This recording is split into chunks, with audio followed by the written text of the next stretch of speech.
leg day, quads, hamstrings. I'm gonna be doing a lot of high volume. We're gonna start with heels elevated squats, dumbbells to the side, 8 sets of 8 reps. Very suboptimal, I know. But that's what I love, the adrenaline rush. We're gonna be yapping about nutrition today. More of a nutrition side of things. I would say there's a lot more misconceptions about nutrition than there are about the workout, the training, the lifting side of things, the exercise side of things. Set number 1. Okay. 8 sets of 8, slow and controlled. Whew. Full knee flexion.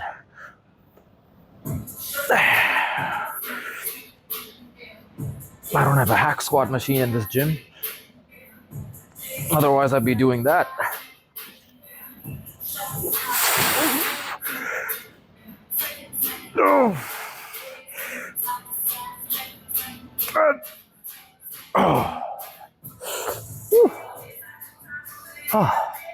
I need a bench to sit on, man.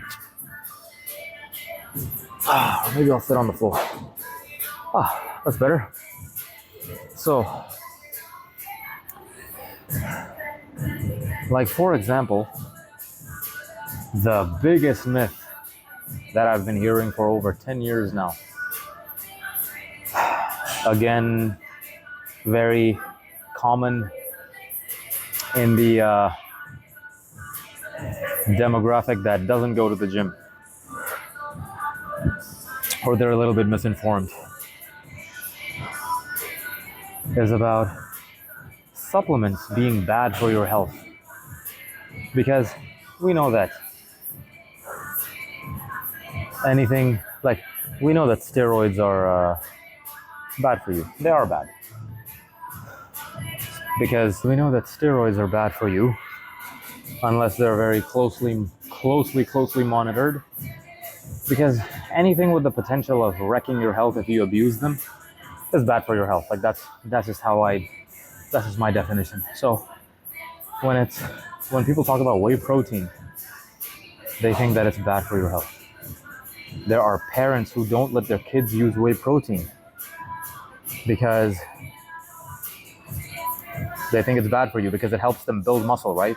So anything that helps you build muscle is some kind of a drug or has some side effects or something like that. Because you gotta realize, if you're a parent watching this, or even if you're a kid watching this, who goes to the gym, a teenager watching this, you can show this next part to your parents. This is coming from a certified, qualified professional who knows about supplements. So I'll explain how whey protein is made right after this set.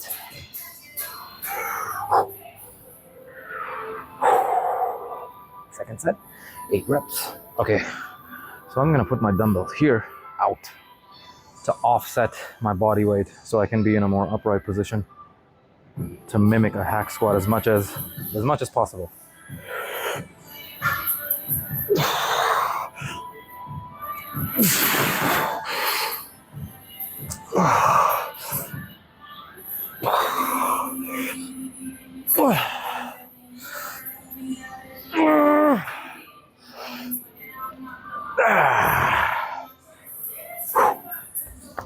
How is whey protein made?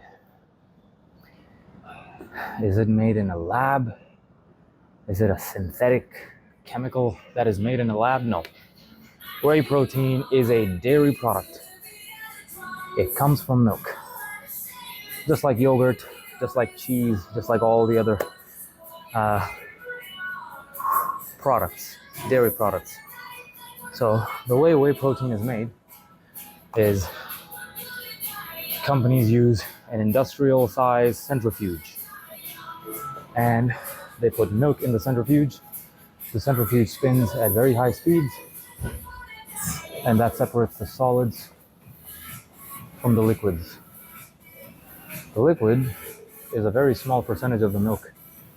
If you've ever opened up a carton of milk or carton of yogurt, And you see that watery substance on the top? That's your whey protein. Trouble is, whey protein is a very, very, very, very, very small percentage of milk. So the next step is to dehydrate that liquid and make it into a powder. So the quantity becomes even less. So if you're looking at a 2 kg protein jar, the amount of milk that's needed to produce just one 2 kg jar of whey protein is like 300 kilos, 350 kilos. And then the solid components are then just made into your other dairy products. So it's just a process of simple filtration. That's how whey protein is made. And then, like, that's your whey protein concentrate. It has a little bit of carbs and fats. It goes through a second filtration process to filter out even the carbs and the fats, giving you purely protein, and that's called your whey protein isolate. And then you just add some flavoring into it, and then there you go. That's how whey protein is made. It's not made in a lab. It's not synthetic. It's not a chemical. By the way, everything is a chemical. Bananas and blueberries and strawberries and apples, all are chemicals. Everything is a chemical. Just because you can't, like, here's another myth. There are so many health coaches on social media saying, if you can't pronounce the name of the chemical in something, then don't eat it.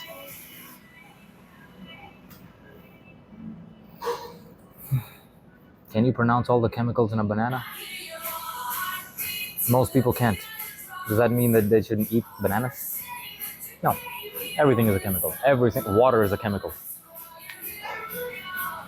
H2O. Dihydrogen oxide. That's what water is. Just like water. Water is a chemical. H2O. Dihydrogen oxide. No, but most people don't know that, so they shouldn't drink water. See how dumb that sounds? Anyway. 1, 2, 3, 4, 6, 7. Oh. So yeah. And there are numerous studies on whey protein showing no side effects, showing its effect on building muscle, supporting immune system, all of that stuff. Because look, there's so many times, like I'll see these trainers on the gym, these kids on the gym floor training, and they're trying to get bigger. I see them training, they're training properly. Their form is good enough so that it's safe and then they can progress on it. And they come to me and they're like, Coach Munib, I want to get bigger. What else can I do? So the first thing I ask them is about their diet. Okay, how many calories are you getting? How much protein are you getting? And then they tell me their diet, what they eat during the day. And to some of them, not all of them, some of them, I recommend whey protein. Okay, you're falling short on protein even though you're trying your best to eat properly, so whey protein can benefit you. Oh, my parents don't allow me to take whey protein. And I ask why?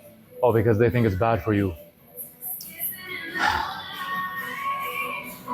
So, show them the part that I mentioned. If you're a parent watching this, then I hope this helps with the misinformation, which is not your fault. It's really not. Not a lot of people know about supplements. Even there are a lot of companies who try to pull one over on you and sell you low quality supplements. But anyway, and if you're a kid watching this who goes to the gym, want to convince your parents to let you start taking whey protein, then you can show them this. If you have any medical conditions, by the way, this is not meant as any medical advice. If you have any medical conditions, ask your doctor, ask your nutritionist, ask your dietitian, can you start taking whey protein alongside your gym, like your gym routine? And then, I mean, There is no reason why you shouldn't be able to, as far as I know. But again, this is not meant as medical advice. Disclaimer right here. Set number 4. Oh my God, I have 5 sets left. My God. Dumbbells in front of your feet, in front of your body, so that it offsets your body weight, so you can stay more upright, focus on the quads, and take your lower back out of it.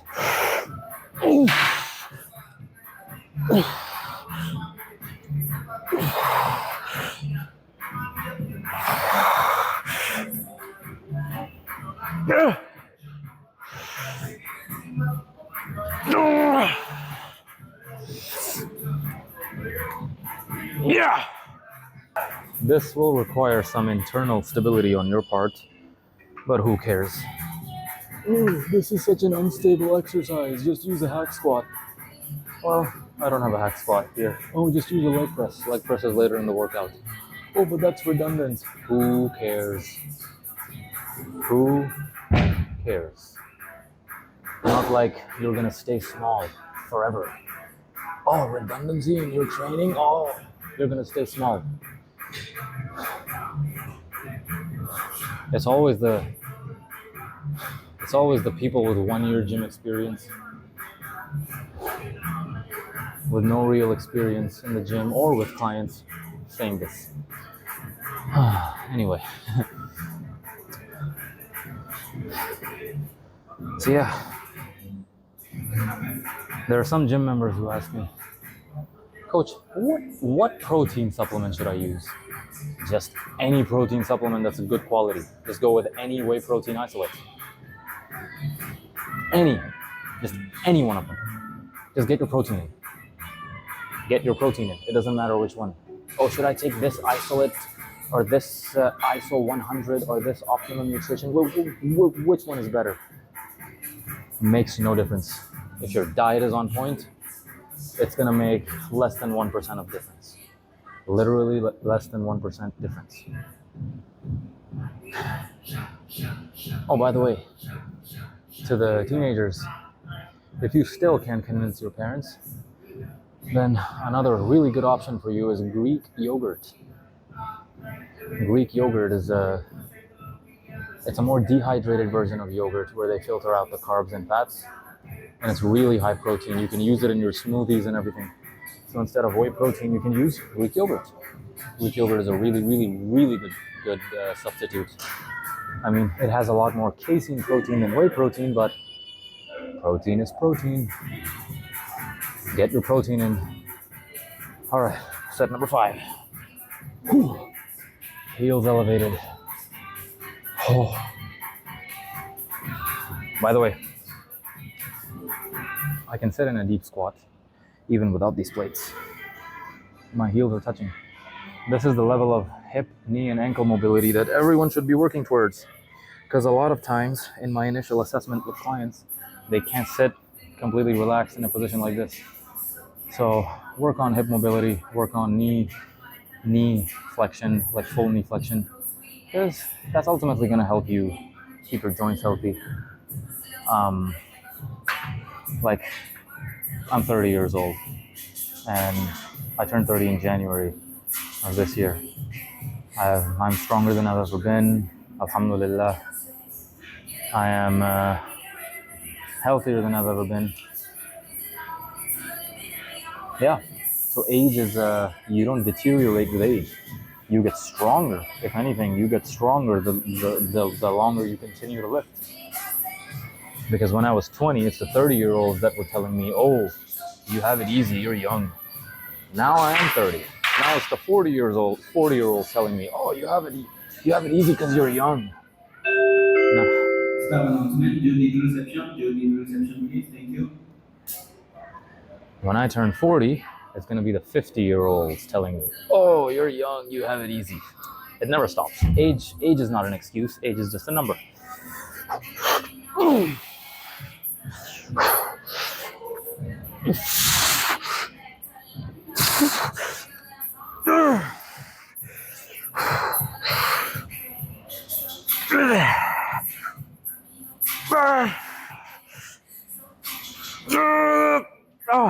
One more. Feels good. The pump is coming in. All right. So another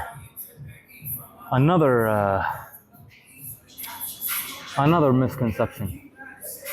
And there are even coaches and doctors who don't understand this. Guys, how do you lose weight? What's the way to lose weight? Control your blood sugar.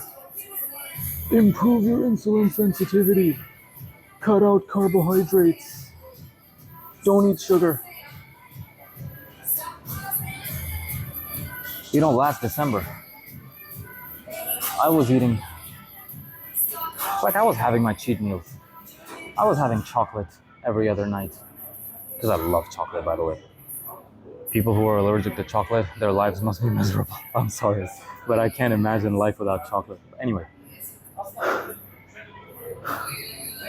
I still lost weight and maintained all my muscle. So how do you lose weight? Calorie deficit. And people just don't understand what it means. It's a simple math equation. If you burn more calories than you eat, you're gonna lose weight. If you eat more calories than you burn, you're gonna gain weight. But people think you only burn calories in exercise. No, you're burning calories just being alive. Your body's working. There are chemical reactions happening in your body. Your metabolism is just the sum of all the chemical reactions that are happening in your body. Muscle growth is a chemical reaction.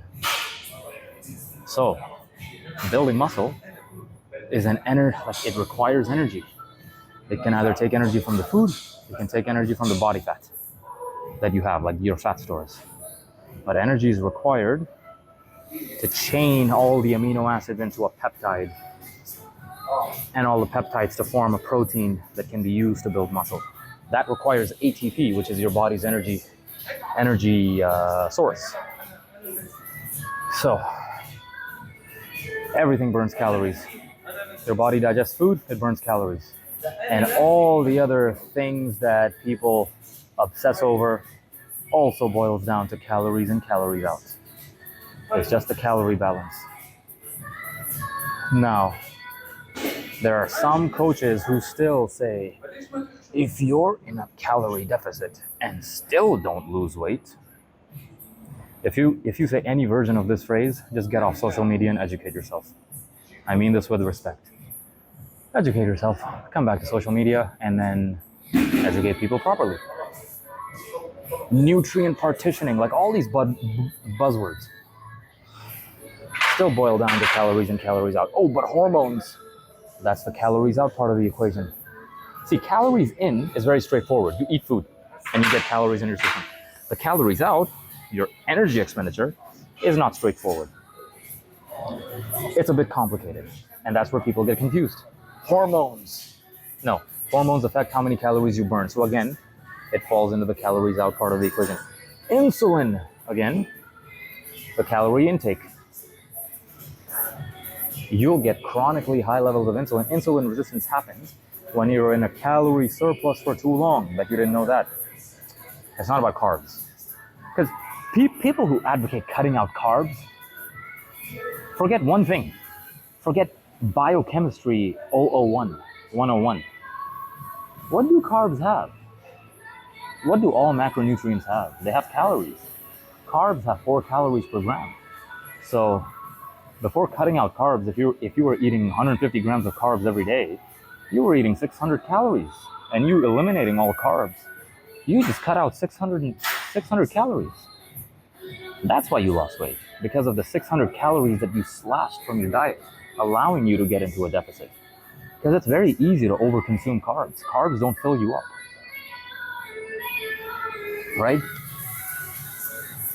Here's another good one. I was in a calorie deficit and still didn't lose weight. No, then you weren't in a calorie deficit by definition. People think counting calories is the same as calorie deficit. No. Counting calories is a tool. Calorie deficit or a calorie surplus, you're going to end up regardless if you count calories or not. You're going to end up saving or losing money regardless of whether or not you're going to keep a budget. Right? And you can get into a calorie deficit without counting calories. You can save money every month without keeping a budget. It's the exact same analogy. Exact same analogy. So you're gonna have to start tracking your food for a little bit of time before you get that intuition developed, so that later on you don't need to count calories. Like, I'm at a place right now where I don't need to. I can look at food and look with like 90% accuracy, determine how many calories there are in some particular food. Seventh set. Ooh. Gotta dig in. Gotta dig deep. One. Two.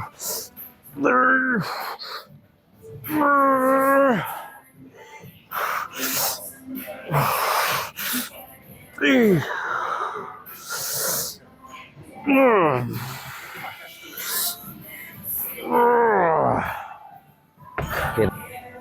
If you cut out all carbs, thinking you're improving your insulin sensitivity, but end up overeating on fats and proteins and end up in a surplus either way, you're not losing any weight. And your insulin sensitivity is not going down. By the way, if you're so worried about insulin, protein is also insulinogenic. So don't eat protein then.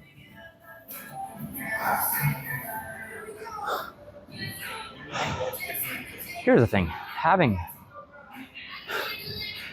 half knowledge or incomplete knowledge is dangerous. It's worse than having no knowledge at all. In some cases, not in all cases. That's why you need to have complete knowledge. You need to know nuances. You need to educate yourself. Not just with formal education. You need to do self-education. You need to be updated on the most recent research. What are the recent findings? You gotta be, like, if you're a coach, you gotta be up to date with this. There's no excuse. A lot of people are certified trainers. Not all of them live the lifestyle. Calorie deficit is the only, okay, so now that you've gotten the calorie deficit down, the next thing to do is to figure out the macronutrients. So you need protein and you need to be lifting weight so that you save the muscle and lose the fat, because when people want to lose weight, they're thinking of fat loss, not weight loss, because no one wants to lose muscle, right? Everyone who starts off on a weight loss journey have a certain picture in mind of how they want to look like. That image in their head can only be achieved by lifting weights and maintaining their muscle, not losing their muscle. Because people, I know people, even in my family, who lost 15, 20 kilos before, and they look the same. They just look like a smaller version of their previous selves. Whereas I know other people who didn't lose that much weight on the scale, but they dropped 4 or 5 dress sizes, pant sizes, trouser sizes. They lost inches. That's a sign of proper, sustainable weight loss. It's the sign that when you lose fat, you keep it off forever. How do you keep it off? By training your muscles, folks. Last set. Oh my God. Ow. My legs. So what I'm gonna do here, by the way, guys, I train my legs. It's just that my calves are small that give the illusion of small legs. But my quads and glutes, and actually not even glutes, my quads and hamstrings are pretty well developed. I can squat more than 315 per reps. So please, don't tell me that I skip leg day.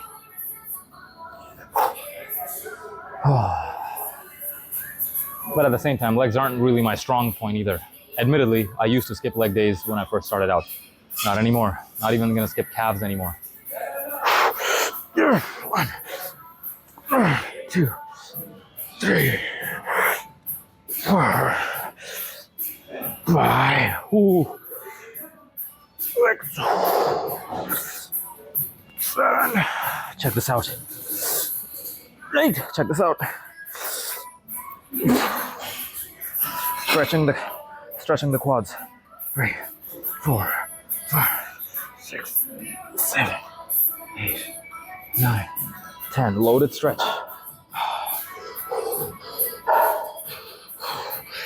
Okay, Now I move up, or rather move down as many reps as I can.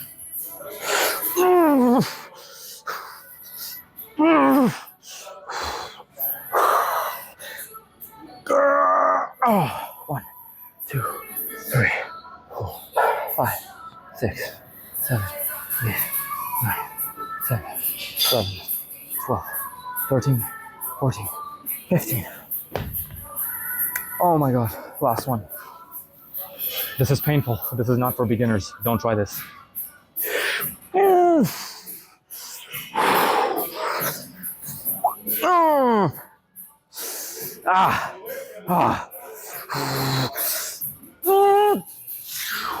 Oh, hold it. Crap, forgot.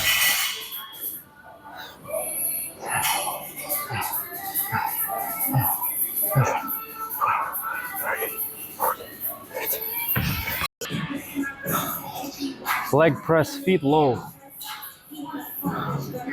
Full depth, or as much as the machine allows me anyway. Note to take is that the concentric should also be slow.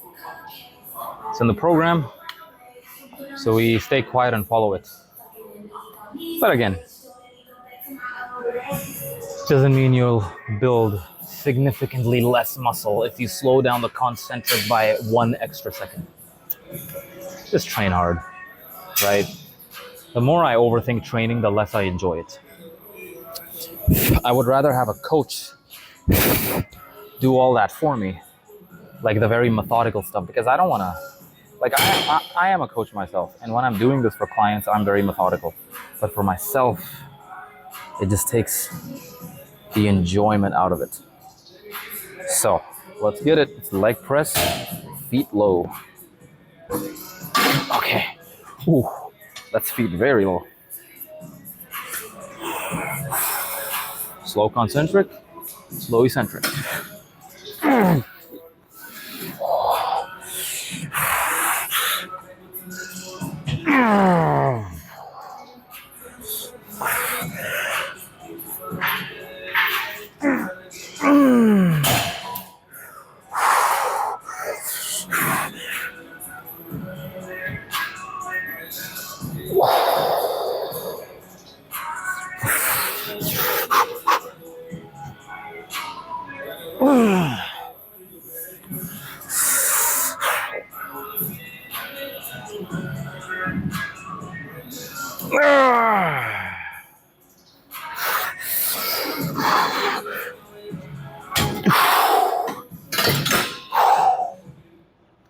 Don't lock out your knees at the top, you're gonna get an injury. Again, people who don't understand biomechanics, your knees were supposed to be locked out. So why not train your knees in a fully locked out position? You know what is gonna injure your knees? If you loaded 7,000 kilos on the leg press with poor technique. That's what's gonna get you injured. Not locking out at the top while your form is perfect with manageable load. Doesn't work like that. Just don't relax at the bottom and don't like snap your knees, right? You gotta maintain full control of like every inch of the movement, right? So even at the top, your quads need to be activated. But anyway, that's it. What's another myth? Oh yeah, creatine. Are there seriously people who think that creatine is a steroid? An ingredient that your body naturally produces, but only produces half of what's required to be fully optimal? Creatine gets converted into energy faster than carbs. Because you know how every chemical reaction has steps. Creatine to energy is 1 step, just one. It is the fastest source of energy for the body. Creatine pulls water. So if creatine is in your muscles, it's gonna pull water to your muscles, making them fuller, harder, able to contract with more force, give you more strength. But that's only the workout side of things. Creatine is also good for the brain. Research is now coming out that's showing large doses of creatine can reverse the effects of sleep deprivation, not like for that day only. Like if you're sleep deprived on one day, if you take like 15, 20 grams of creatine, you're gonna feel like you've slept fine, right? It's good for the brain, protects you from UV rays, right? Protects your skin from the sun. It's good for the brain also in the sense that it reverses the effects of depression. It helps you prevent depression. Again, this is not meant as medical or therapeutical advice, right? But again, exercise and a good diet has been shown to make your brain forget the effects of traumatic events. Exercise releases endorphins. That's why. I mean, it would make sense. But yeah, creatine is not a steroid. It's found in beef, some fish. It's found in meats, right? So that's also because and it doesn't have side effects. It does not have any side effects. It does not cause muscle cramps. Oh no, but if you don't drink enough water, it's going to cause muscle cramps. Well, you should be drinking enough water anyway. One thing is, like, this thing is so idiotic. People do this with creatine. They do this with pre-workouts as well. They dry scoop it. Dry scooping is when you just put the scoop in your mouth and put water and then wash it off. Did you know that if creatine is not fully dissolved, it's going to sit in your intestines instead of being absorbed? And if it's not absorbed, it's going to sit in the intestines. And as we mentioned, creatine pulls water. It attracts water. So it's going to attract water to your intestines. And then you're going to have diarrhea. No, just kidding. Yeah, I mean, I'm kidding with this. But the diarrhea, like people have sometimes, like it gives them diarrhea because they're dumb and they don't dissolve the creatine. People do this with pre-workout too. Again, idiotic. You want the full benefits of the ingredients? Make sure they're fully dissolved in water. Oh no, but it hits harder when I blah, blah, blah, blah, blah. Placebo. Dumb. Just do it properly. Do it properly. Whatever you're doing, do it properly. Let's increase the weight a little bit. Okay.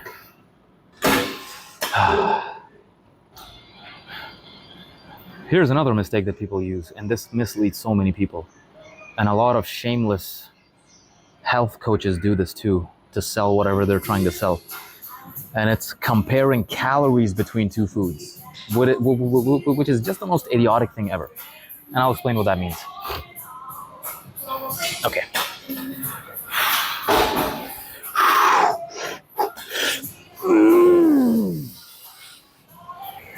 Oh my God, I'm gonna die.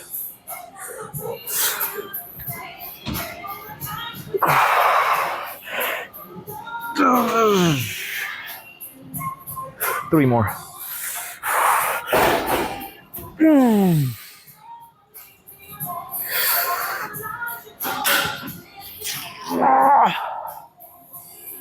Involuntary slowing of the movement speed of the rep.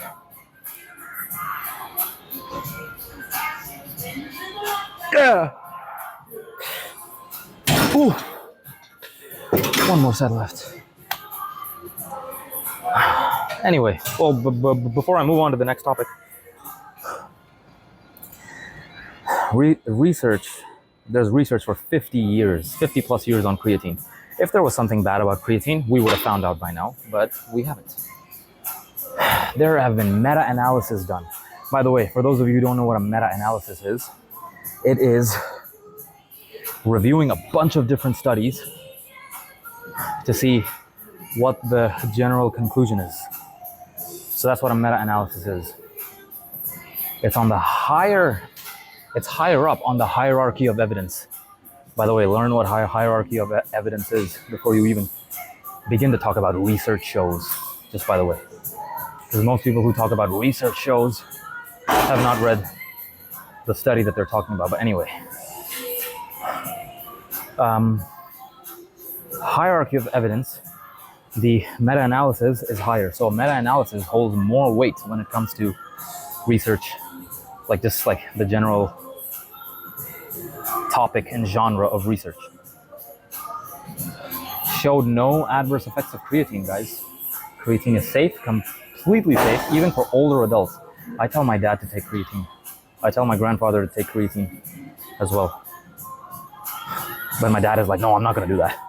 He still has a little bit of maybe a bias towards creatine.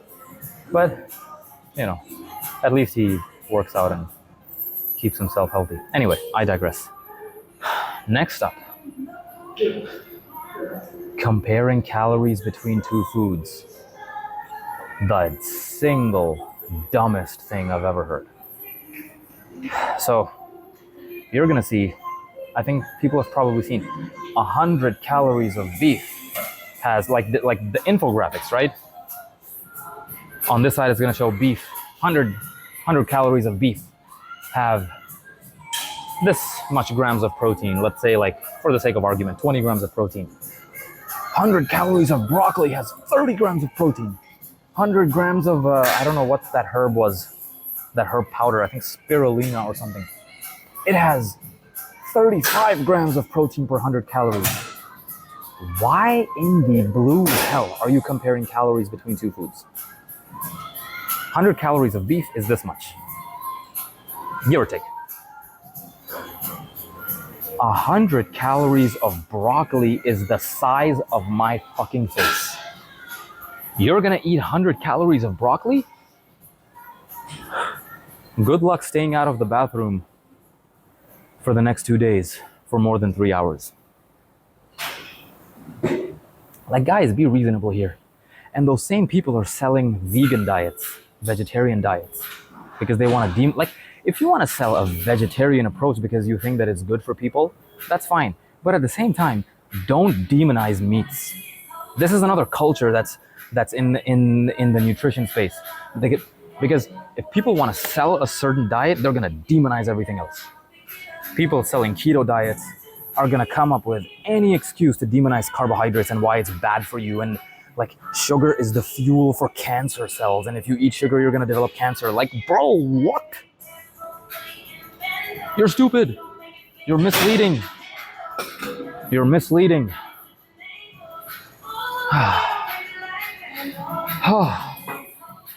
Honestly, shame on these coaches. Anyway.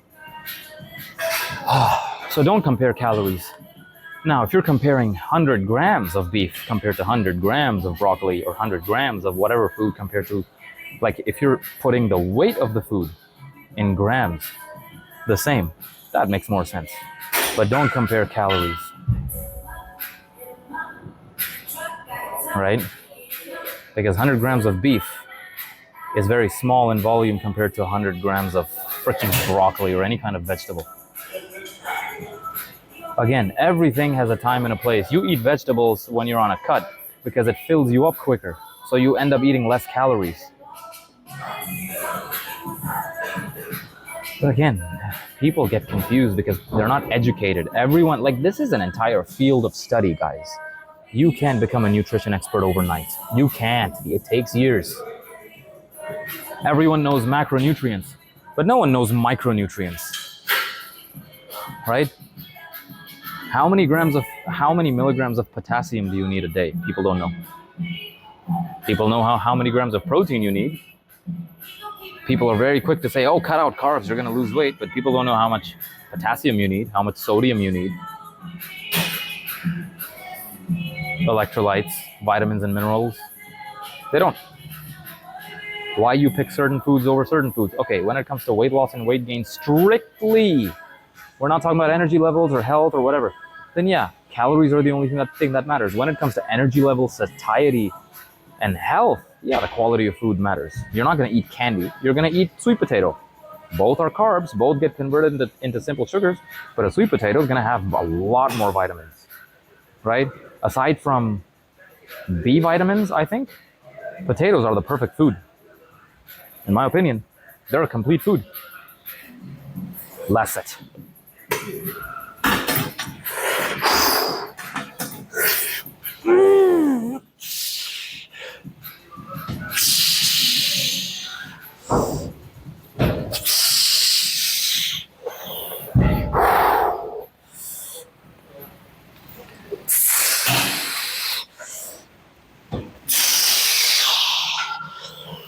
Oh,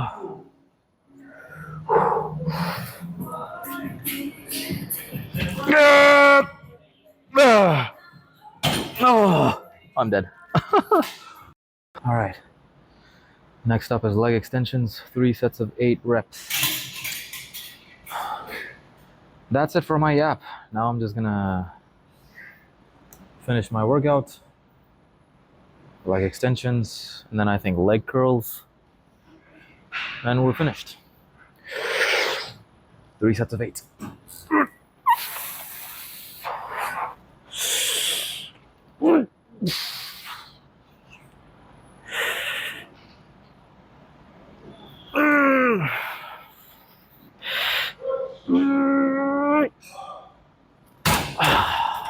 This machine is it's actually a lot different than the other leg extension machines that I've used. The resistance profile of this machine makes it hardest at the top of the movement, right? From the bottom, like going up from the bottom is pretty easy. I would prefer it if it's harder at the bottom, like some other leg extension machines that I've used, actually most other leg extension machines. But it's hardest at the top, this one, which is fine, I guess. I mean, I already did hack squats and leg press, and I know what you guys are thinking. The rectus femoris is like you need to train that in its lengthened position as well. Yeah, but what do? We don't have any machines available to us at this point. This club's is a little bit weak in leg equipment, but we make do. We make do.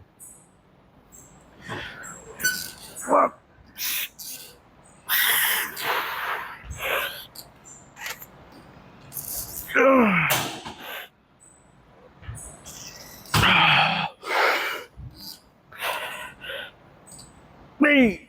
Oh. All right, next up, leg curls. See, this machine makes no sense. Because when you're doing a leg curl, the lock needs to be here on the top of your thighs. It makes no sense for it to be below the knees. But we gotta make sure, or rather, make do with what we've got. 6 sets of 6. Here we go. What I like to do here is just to kind of stabilize myself more because I don't have the lock at the top of my thighs. I stabilize from the back. Here you go. Stability, making the exercise more stable.